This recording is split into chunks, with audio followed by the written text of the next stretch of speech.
C'est avec un grand ouf de soulagement que j'ai ouvert cette inauguration, puisque vous n'êtes pas sans savoir toutes les difficultés qu'il y a eu, déjà au niveau du financement, mais surtout au niveau de l'exécution des travaux. Nous avons perdu en cours d'élaboration de ce projet-là les maîtres d'œuvre et aussi les entreprises qui étaient chargées de conduire cet hôpital-là jusqu'au bout. Aujourd'hui, c'est chose faite.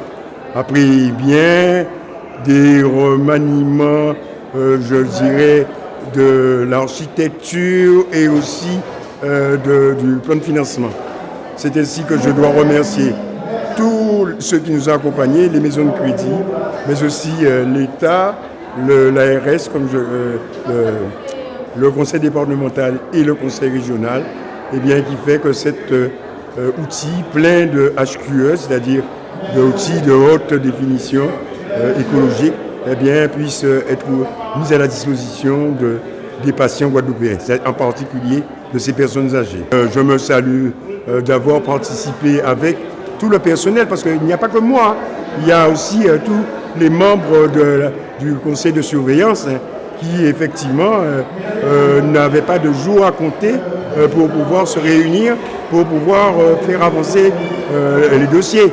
Et je dois en remercier tout le monde. Je vous dis une chose, il y a eu certainement des incompréhensions qui ont été véhiculées ça et là à travers des mouvements de grève et compagnie, mais il ne faut pas croire que finalement que nous avons deux combats qui sont différents.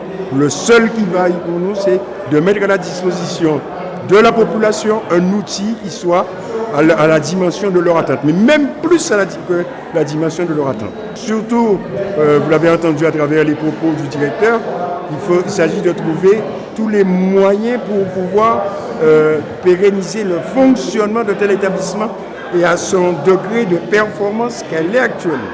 Bien sûr, et puis c'est en fait l'aboutissement de 10 longues années de préparation du projet, de travaux, et c'est vraiment l'aboutissement de ce chantier qui met à disposition de la population de Capesterre, mais aussi de l'ensemble de la Basse-Terre. Donc à la fois une structure sanitaire qui existait déjà, c'est-à-dire des lits de soins de suite et de réadaptation et des lits d'unités de soins de longue durée, et puis un nouvel EHPAD de 225 lits et places. Donc une opération de 75 millions d'euros qui est financée à 52% par l'agence de santé. Oui, parce que en fait, l'évolution de l'hôpital de Capesterre, c'est une évolution en établissement de santé. Et en fait, il y a à la fois un rôle de prise en charge de soins, mais il y a aussi un rôle d'appui aux professionnels de premier recours, les médecins, les infirmiers libéraux, pour accompagner la personne âgée, parce que la personne âgée souhaite rester à domicile, donc l'accompagner le plus longtemps possible. Et là, il y a ce qu'on appelle une MAIA qui est adossée au centre hospitalier et qui appuie les professionnels à domicile.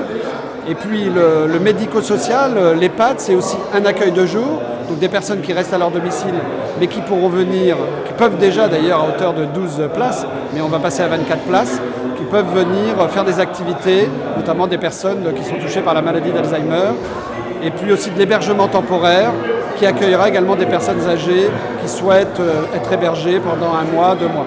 Donc en fait une réponse qui va s'articuler avec les établissements du Sud Basse-Terre, puisque l'hôpital de Capesterre est dans un groupement hospitalier de territoire, avec les hôpitaux du Sud Basse-Terre, donc une filière de la personne âgée, et qui va s'articuler aussi avec le CHU, puisqu'en septembre arrive un nouveau praticien hospitalier universitaire qui va piloter l'organisation de la gériatrie au CHU et donc forcément en Guadeloupe, avec l'ensemble des acteurs de prise en charge des personnes âgées de la Guadeloupe. Je suis vraiment très heureux d'être à l'inauguration de cet hôpital de Capesterre, parce que c'est vrai, c'est une longue histoire. C'est une longue histoire. À l'époque, moi j'arrivais et on m'a présenté un dossier, et en me disant mais il y a déjà des controverses avant même votre arrivée, pourrez-vous vous en sortir, notamment sur le financement, sur la mise à disposition des terrains. Et en plus, nous avions une sorte d'impossibilité qui était la non-compétence de la région. La région n'était pas compétente pour financer un hôpital. On a décidé qu'en vertu de la clause de compétence générale, qui décide de classer une affaire en affaire régionale, eh bien qu'on va participer au financement de l'hôpital, même si ça débordait du cadre de compétences de la collectivité. Et donc, on a inscrit, je crois, 4,5 millions.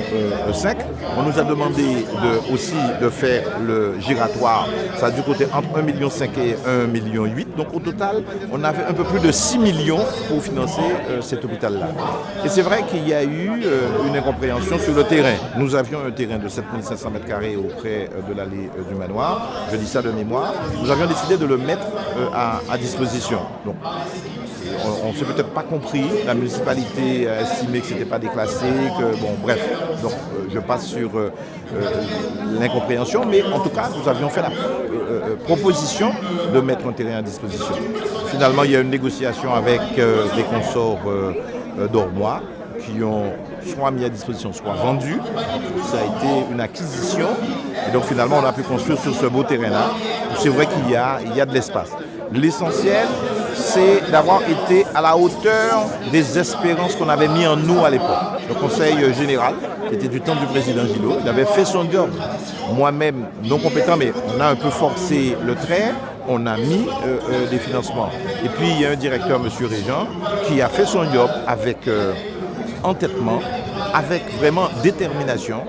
L'État, effectivement, il a beau faire respecter des normes. On n'était pas toujours d'accord. Il a tenu avec toute une équipe.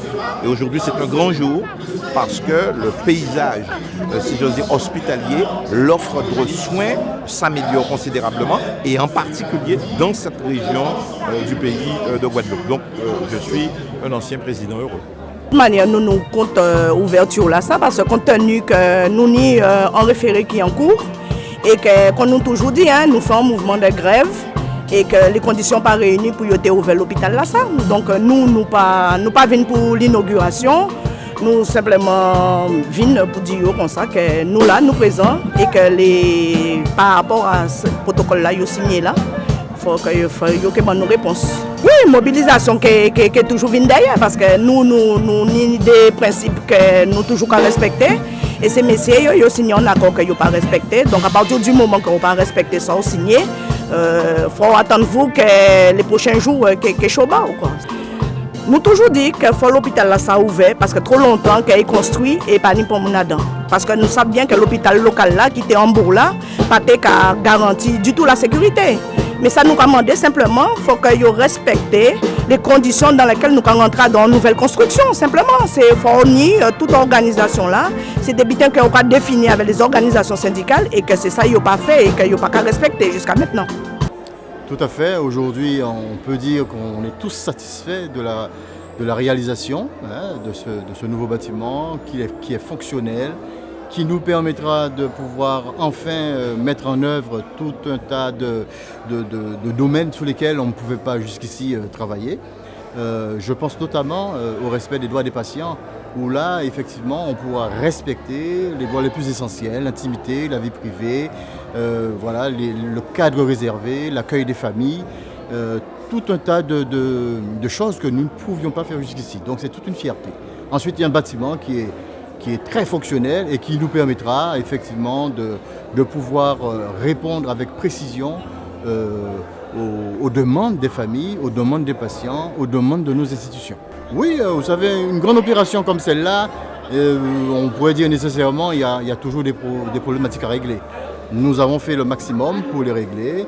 Bien sûr, bon, il y a eu des problématiques, vous avez sans doute entendu parler de la charpente. Bon, c'était beaucoup de bruit pour rien, puisque toutes les prescriptions qui nous avaient été demandées de mettre en œuvre à ce sujet l'ont été. Et c'est bien pour cela d'ailleurs que même la commission de sécurité qui s'était prononcée 2 fois défavorablement s'est finalement prononcée favorablement lors de sa dernière réunion. Oui, puisque grâce au président Gillot, nous avons pu démarrer cette construction.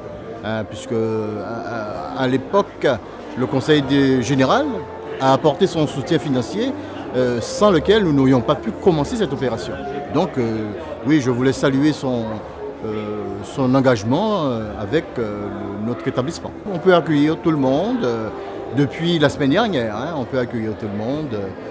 Voilà, nous attendons les patients qui souhaitent être pris en charge par nous, les patients qui nous seraient envoyés par d'autres institutions, je pense notamment au CHU, au CHBT et nos partenaires qui sont les autres établissements de santé comme Pointe-Noire, Bouillante. Nous attendons que les patients qui veulent être pris en charge en fonction de nos autorisations le soient.